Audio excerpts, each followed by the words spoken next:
We're podcasters now. We We're are not even officially we're not even a Lash podcasters. business. We're podcasters.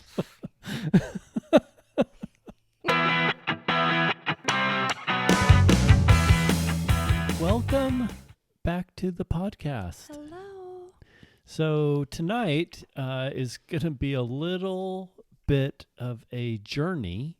I'm actually not even sure exactly what we're going to get today. I understand we're going to talk value, but Misty has intentionally not really clued me in on what it is we're going to talk about. So as always, we're going to keep it authentic and we are going to keep it real. And so with that, I will just hand it over to my beautiful co-host. Oh, you're so sweet. Well, first, before we continue, I would love for you to quickly condense the story that you told me just a little bit ago about the man at the gas station. Oh, yeah, that was a good story. Mm-hmm. So, I believe so. And I'm going to even go a little bit back on the backstory. So historically, I'm not what you would call maybe a tipper. So my thing around tipping is that it should be based on the purchaser, and they should be able to decide if they want to tip and how much they want to tip. Not that it should be an obligation. And I think of food service that has gotten to a place in our culture that it's really a requirement. It's just how much. And so for me, the way my mind works is like, just charge me more for the food. And so at least I know what I got going into it. But that's the backstory and why generally I don't like to be forced to give additional gratuity. However, but then he met me. I did. And I'm a big tipper. Yes. And here we are, co-owners in a service business that has a high percentage of the revenue or income that comes from tips. And so it's been a real... High percentage? You think so? Well, for sure, a percentage. A percentage. I mean, I think something that... When I think high, I think like 100%. Right, not 100%. But even if you were to say people on average tip 10 to 20%, as your business grows, right, that can be a significant amount. So, if you're making 10 grand a month, that's $1,000 at 10%. Just for you out there doing math, which well, Misty... I feel like the light bulb just went on in my head. Yeah. That's cool. I know. So look at that. We all learned something tonight. So anyway, the long backstory there. So today I went to the gas station and pulled up. I was the only person there. A couple of guys were sitting on the curb. And as I pulled up, one of them pretty much jumped up and came over to help me. Genuine, not, being silly or anything, and just, what can I get you? And so had him start filling up the tank, and then came around with the window squeegee and just really started going to town on my windshield because I had some bugs and some things that had been on there. So I guess embarrassing for me because I'm a kind of a clean car guy. It's fine. It does not make the value of who you are as a person as to how clean your car is. I appreciate you saying that because I know we all have our stuff, right, on what we feel value. Can you tell that's like a tender area for me? Like, I am an amazing person, but don't judge me by my car and the cleanliness of it. Yes, anyways, and that's carry an on. Episode all on its own. No, we're not going to go there. So anyway, the guy starts scrubbing my windshield. I mean, just going to town and, all the bugs and scraping them with his fingernail. I mean, the whole thing, right? And another customer rolls up and he starts helping him after he was done with my windshield. And I immediately, my first thought, because this is where my mind goes, is for those of you that are old like I am, you're thinking, oh man, I went into the full serve, which is like another $1 or more a gallon, where they used to check your oil and clean your windshield. And you'd think Never that heard of any such service. Yeah. You're welcome. Look at it. All of us But I am learning. younger. That's true. And so I was like, oh man, I ended up doing that and my mistake. And again, I was kind of irritated about it. And then I leaned back, looked over, and I was like, oh, no, I'm paying what I paid. And it's like, it just opened up my eyes to be like, this guy genuinely is just scrubbing. And then negatively, my mind goes to, oh, he's just fishing for a tip by doing that. And then I just had to stop and say, wait a minute, like your whole approach, your whole mindset to this thing is all wrong. You're trying to think that somebody you have no idea that it ultimately is just genuinely trying to do a good job. God bless him for actually having Caring. some heart and pride in what he does and trying to do a good job, and not expect something, right? And to go above and beyond. So I ended up getting into my wallet and I was like, you know what, I'm going to give this guy $5 because, he clearly was somebody who was not affluent. He wasn't driving a Ferrari around or probably living in a $3 million house. And I just really appreciated the pride because in all the different things that we do, our business and the job I work at, like that is just a rare commodity that people actually do a good job and just have some pride in that anymore, which both of us or even grew up with. Go the extra mile to, shall I say, what's that saying? Give them an excellent experience. That's not right. What is the saying? I don't know. From the place that we both worked at together. I'm not going to say the name. Profoundly remarkable. A profoundly remarkable experience. Yes. But I feel like it's so rare. These days, regardless if you're working at a gas station, at the grocery store, the Dollar Tree that we were at today. Yes, did not make it a profoundly experience for us, which is, okay. But I feel like today it's just so rare to find people that really give it their all, regardless of what they're doing. Yeah, they don't want to give the extra value unless they think they're going to get something in return, right? So they're not going to. Yes. So here's my question for you. Okay. How did it make you feel knowing that you tipped somebody that was not expecting it?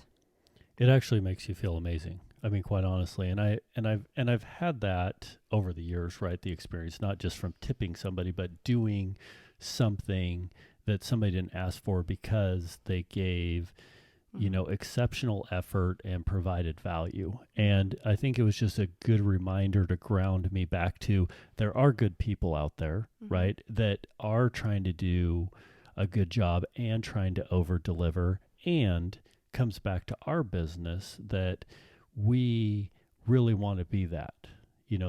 There's money that has to come through to pay the bills and to be able to function and do the services, but we always want to provide exceptional value, and that is really one of our core values, is to have that exceptional experience, over deliver, give way more than what somebody is paying, or the time that they give us, because that's a whole nother thing with lashes, to go down the bunny trails, is somebody's giving you 2 to 3 hours of their life that they never get back.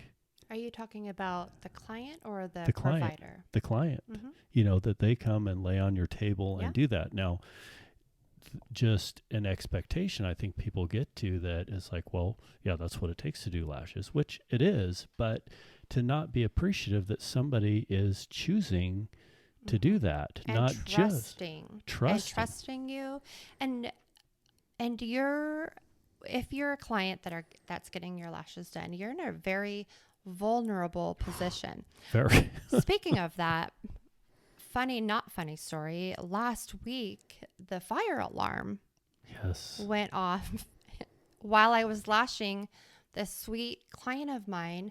Bless her heart, I thought that she was going to maybe have a heart attack. So she, talking about vulnerable, you're laying there with your eyes closed. For those of you that don't get your lashes done, your eyes are taped. The bottom lashes are taped down so that they don't get mixed in with the upper lashes. And all of a sudden, this like blaring, super loud fire alarm like goes off. It's like ear piercing, and I'm not exaggerating. Bless her heart, she jumped off that table so fast, running around saying, I can't see, I can't see. And I'm following her saying, it's because your eyes are taped.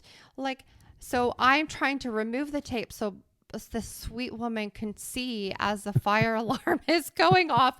We have no idea if the building is burning, but yes, you're in a vulnerable spot. They are trusting you, and that should be appreciated.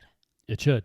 Yeah. And I think those little things that you can take for granted if you don't check yourself or have somebody as, a guide to be able, or a gauge to be able to bring you back in and just be like, well, that's the way the business is. They need to come in and they pay for the service and that's what it costs. I see that all the time, and not just in lashes, right? That can be anything.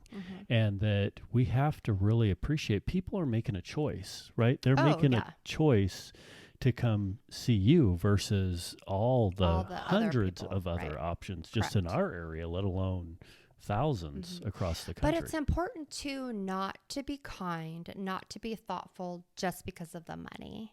Yes, amen. Check your heart, check yourselves every day that you go in to work. Make sure your heart is in the right spot, and that you really do care about those people, because if you don't, then you're in the wrong business. Yeah. And gosh, I don't think that a lot of people say that. Yeah, and I've heard people who are significantly more wealthy than we are say that if you wouldn't do this for free or forever, then you're in the wrong spot. And I believe for you with lashing, like if there weren't bills to pay, right, and we were just independently wealthy, you would do that. I'd still be lashing. Now, not 7 days a week, 12 hours a day. Wait, what are we talking about? Lashing or doing it for free? Yeah, lashing. Oh, I love lashing. Lashing for free. Like I would. I believe you would still do it in probably more moderation. But I don't know.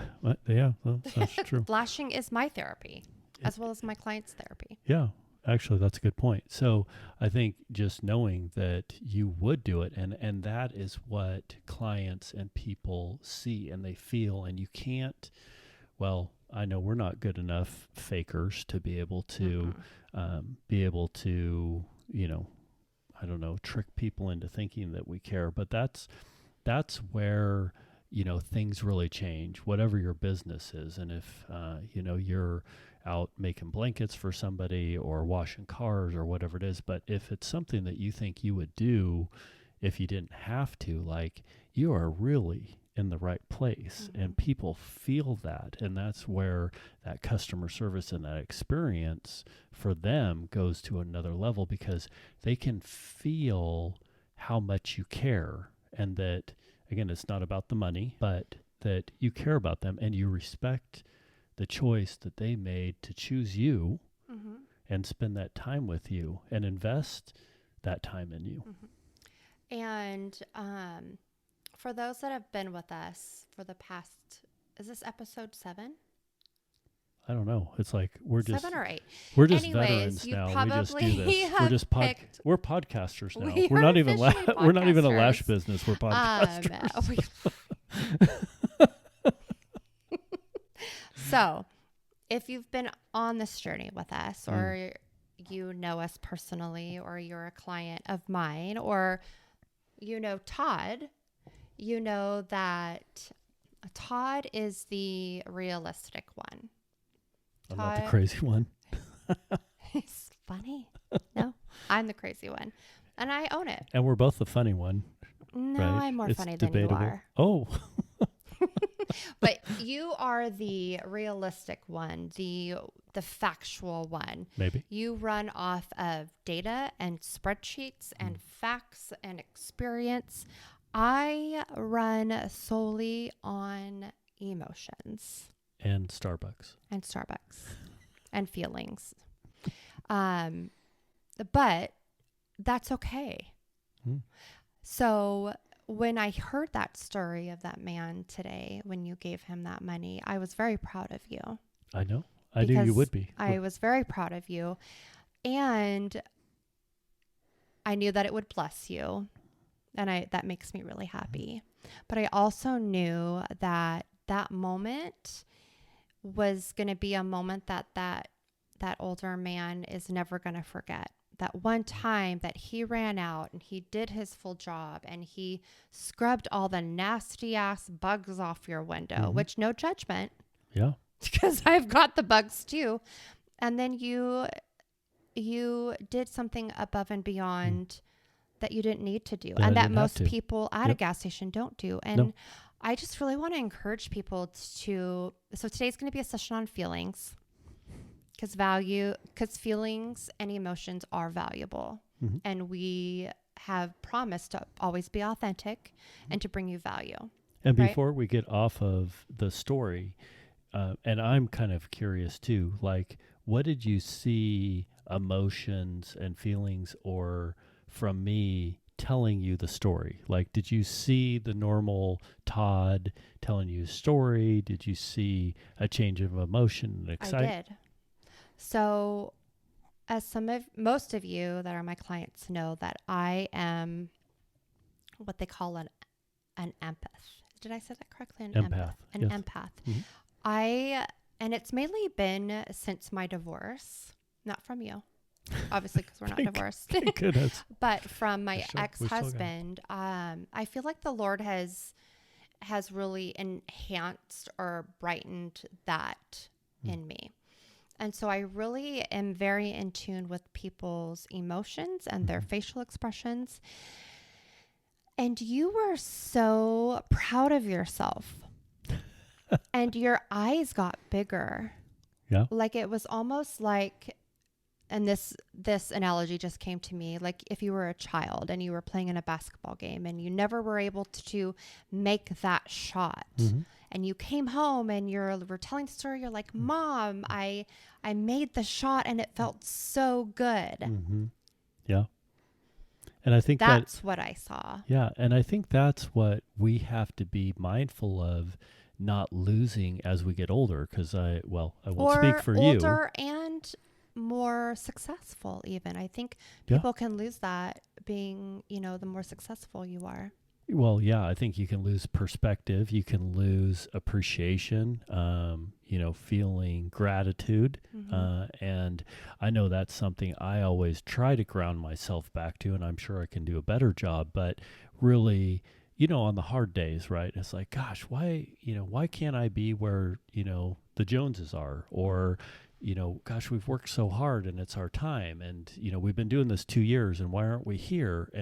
And stopping to say, like, what a blessing it is to be here and have the opportunities to be able to do something else or more, right? And help more people, and really grounding yourself to say, this business, this life, a lot of things we do is somebody's goal right now.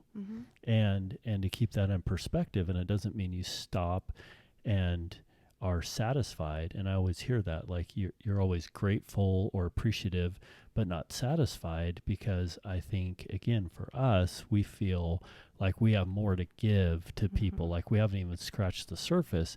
And that brings me excitement. And I see these little transformations in myself, like today, and seeing that guy and having the ability, right? Because not everybody's got quarters to scrape together, right, in their car to be able to give somebody, even if they want to, but to say, like, I can do that and I should. And this guy is going to appreciate it. And it's probably going to impact his life in a significant way. Oh, for sure. And I think that he's going to remember that day. And they always say pass it forward, but and I believe that the Lord always brings people to us and brings situations to us to bless us and bless others. And when we listen to that little gut and we follow that, there's a bigger story, there's a bigger plan. And I just really encourage people, if you're listening, all 24 of you, that you just really slow down, look at the people around you, and really find a way to try and bless people if you can. And it doesn't even need to be with money. It could be a smile. I feel like the world today is so impersonal and selfish. And we just need, this is going to sound so corny. This just sounds so corny. It sounds corny in my head, but I really believe it in my heart, that we just need more love. We need more kindness. We need more love, and we need more grace. So, amen on the kindness. And I agree that we have a lack or a deficit of that for sure. It's interesting too, just thinking to this weekend, went to an open house at a extremely fancy house. And even though I know the realtor is trying to sell the house, like no secret, but talking about above and beyond and doing things really to give back. And this experience that I had, went there with my twins, the little ones, because Misty had to work as she always does. And she had created this whole experience at this open house, and she had the whole spread, wine and drinks, and she brought a chef in who was using the pizza oven out back. So fancy. Yeah, so you can understand the level of this house is not, just your normal house. It had a pizza oven in the backyard, right, with the fireplace. And she even admitted, she's like, hey, we wanted to kind of show it off, right? We wanted to showcase the house. And I bring in Chef Kenny, I think was the guy's name. Chef Kenny? Yeah, I think it was.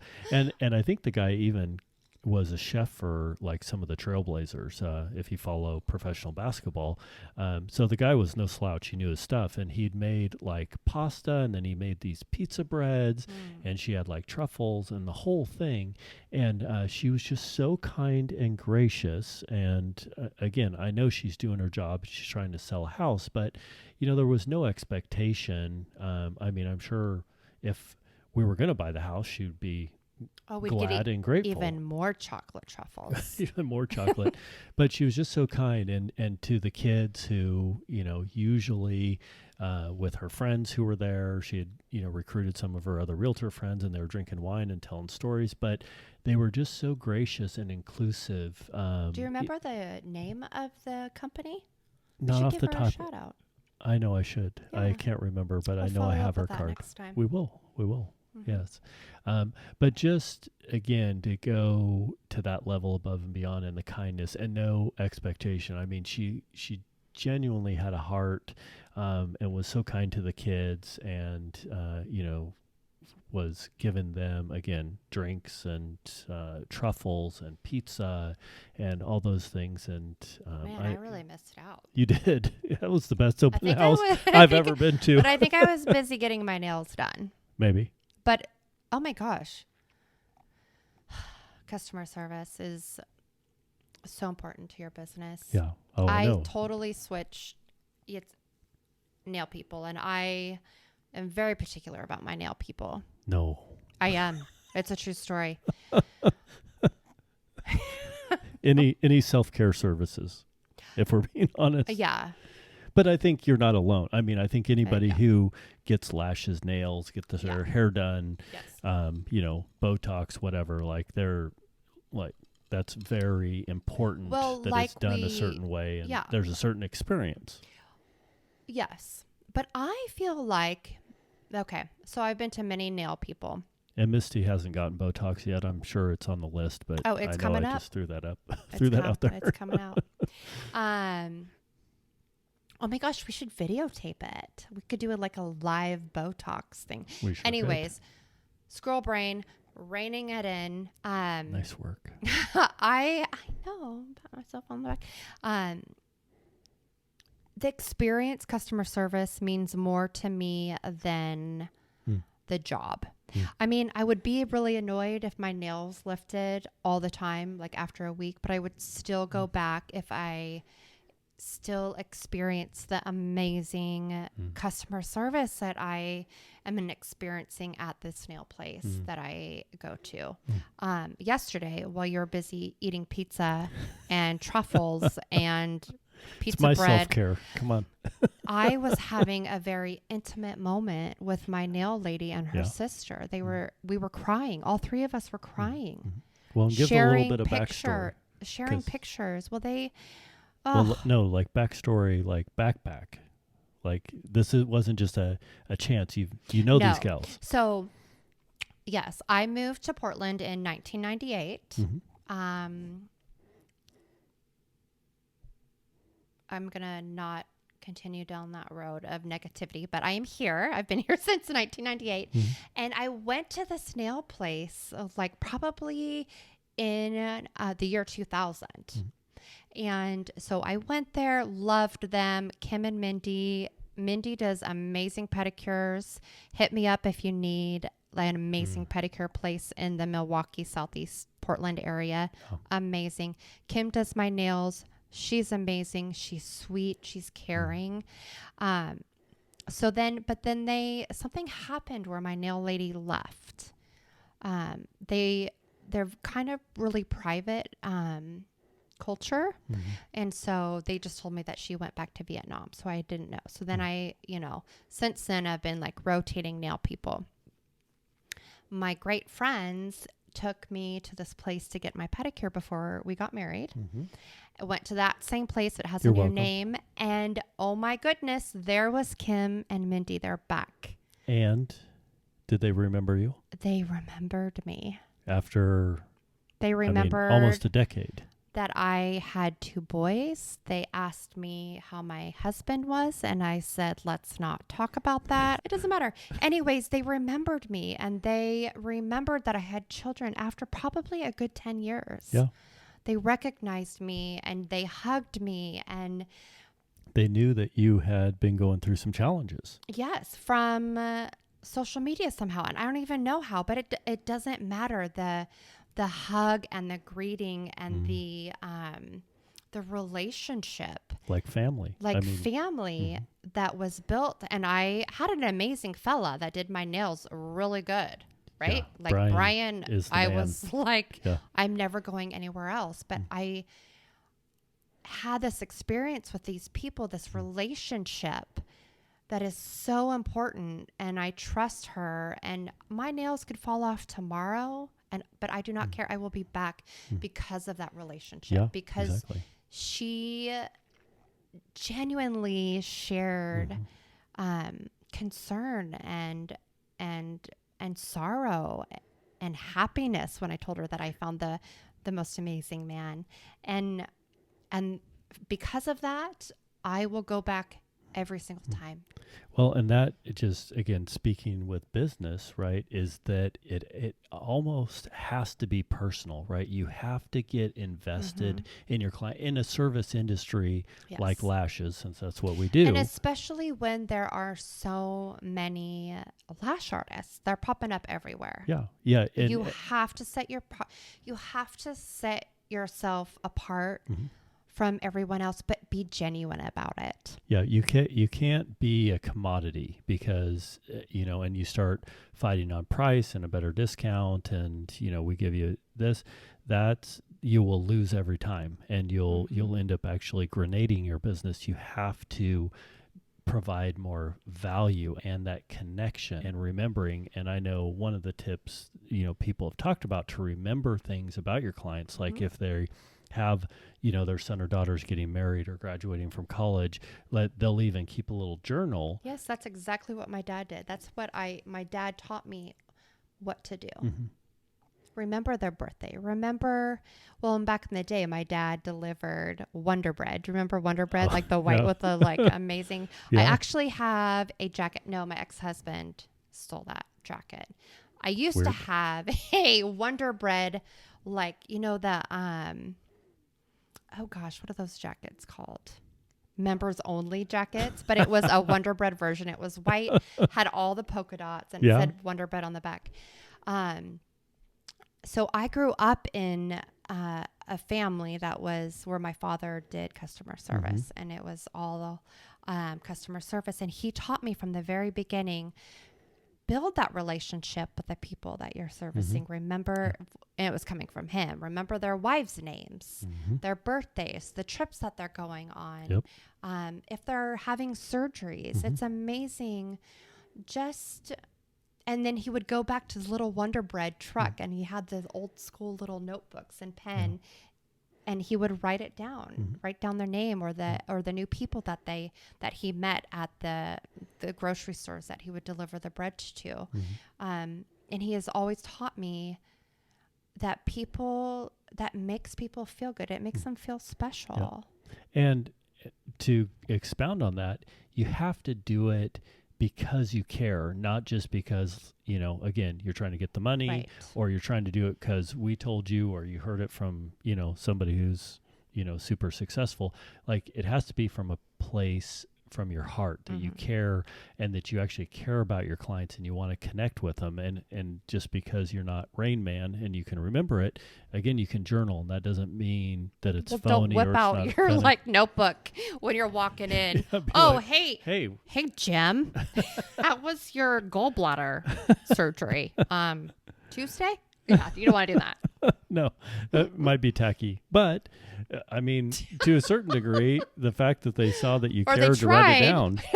Yeah. I mean, and again, you got to put your own spin on it, right? And your flavor. And if you writing it down and bringing your journal in front of them, right, that they get that that's just kind of the quirky person you are, then it can work for you. I know. I mean, I could remember to take my medication and my vitamins every day, but if you tell me that you're going to Hawaii tomorrow or you're having knee replacement surgery, I'm going to remember. Because you care about that, not your medication. I do not care about my medication. I care more about you than I do about my own health. That's true. It is true. I'm working on it. I can vouch for that. But that's why you have me. I know. Because I care about your health you more care than about you my do. health more than I do. Yeah, and that's probably a whole set of stories in and of itself. I love that we both come from, both of our fathers actually were really great customer service. Yeah. Well, men. And the customer service, your dad was more in the food service industry, right? The service industry. Well, my stepdad, he was in construction, but it still translates because he had those relationships with engineers and inspectors, other subcontractors, and that relationship is what helped him get things done, right? And when he needed somebody to come out and do something, instead of having to wait 2 weeks, 2 months, 6 months, because he had that relationship, he had that trust, he knew who they were, if they were going through, a nasty divorce, or their kids were going to play football in college, or whatever the heck it was. And they knew that they could count on him. And it's building that relationship, whether it's, again, your customer who's coming in and eating cheeseburgers once a week, or, again, a partner that's, in your business to help it keep function. Yeah. So to close out this conversation, to circle back, our world today is so not sensitive. It's very harsh. It's very cold. And not to bring politics or anything. And I feel like we were headed down that path before COVID even hit. But then COVID came. We were all shut off from each other. Churches closed. We were all working from home. And I feel like it's really hurt people. And so I encourage everyone to, if you have the opportunity to bless somebody, or even just listen to their story, like people need people. We need more kindness and more grace, more compassion. It may be totally annoying as hell to listen to this crazy story, but for just 10 minutes, put your own annoyance aside or your own selfish needs aside and give to this person, because I feel like this is going to sound so corny, but if we start doing that more, you're going to laugh at me right now. I am. You look like you're going to laugh. If we start giving more and be kinder to people, hopefully it'll make things better. And that includes the people that you work with or the people you're working on in a business, and your spouse. Yeah. Well, and to circle. So please be nice to me. I know, because I'm not. He's so funny. He's really nice to me. So funny. But to circle back to the gas station story, right? How fulfilled I felt, Mhm. right, just by being able to give. And I've heard people say that frequently, that there is no greater gift or greater I don't know, value or happiness you can get other than giving to others. And Mhm. I think sometimes we get stuck in that. Oh, it's like, well, that's that guy's just saying it, but Mhm. it really is true when it's genuine, Right. right? And you really truly want to bless and give, and see somebody who appreciates it, not expects it, right? Mhm. But you're able to be generous and give extra value, time. Again, if you Right. don't have resources, there's so many different ways to give back So to many. people and help. Yep. I agree. So hopefully with all of that talk about value, that Mhm. you got some value out of that. I know, as usual, we're a little bit all over the board, but I feel like we did great this time around. well, yay us. Yay us. Woo, just hands. So again, for the handful of you that continue to go on this journey with us, we Mhm. appreciate you. And always, like, share, comment. Let us know if there's other topics or things that you're interested in, or things that we could expound on. Again, we're here. We got nothing to sell you. We want to help and bless you wherever we can. Yes. All right. So until next time. Bye.